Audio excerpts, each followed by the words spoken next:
জীবিত আত্মাকে মেরে ফেলছি, আত্মাকে বিকশিত করছি না। আত্মাকে বিকশিত করতে হবে। এই আত্মা বিকশিত হবে কিভাবে? সব জিনিসের খাবার আল্লাহ পাক এই জমিনে তৈরি করেছেন, ঠিক কিনা কর? সকলের খাবার এই জমিনে।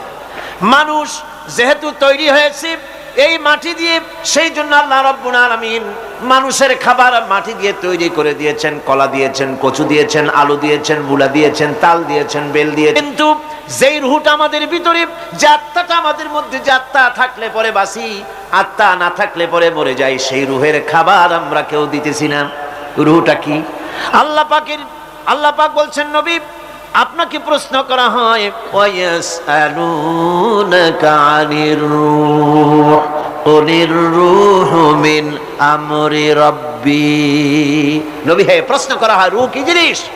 এর জবাব হচ্ছে এই বলে দিন, রূহ হচ্ছে আল্লাহর একটু অর্ডার, একটু হুকুম তোমার ভিতরে কাজ করছে।